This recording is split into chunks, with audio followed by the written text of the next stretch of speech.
Shalom, apa kabar kita semua pada petang ini?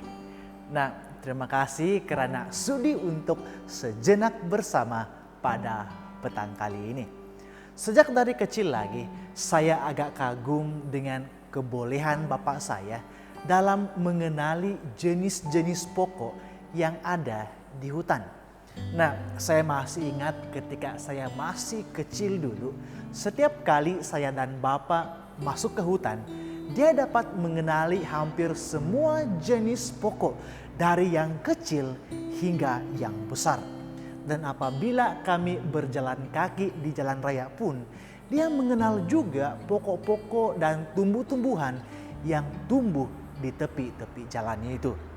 Nah, terus terang, saya agak segan-segan juga untuk mengaku sebagai orang kampung karena saya tidak mempunyai pengetahuan yang sama seperti bapak saya mengenai hal-hal mengenal pasti jenis-jenis pokok di hutan.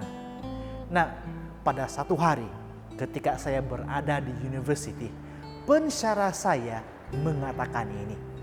Kita mengenali sesuatu pokok itu dari buah yang ia hasilkan.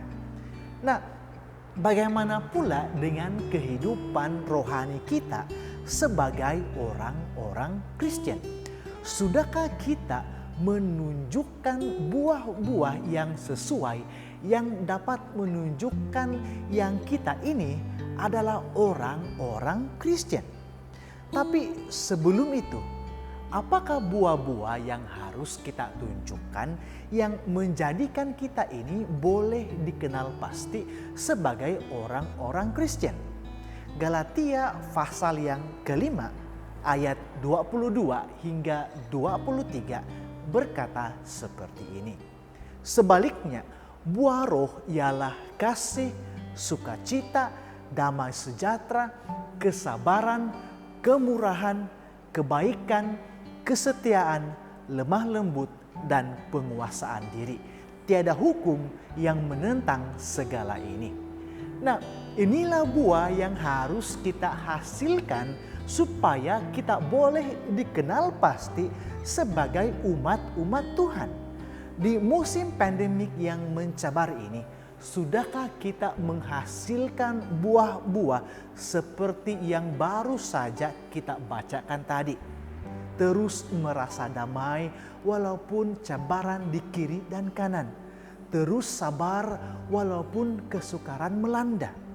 Marilah kita terus berbuah.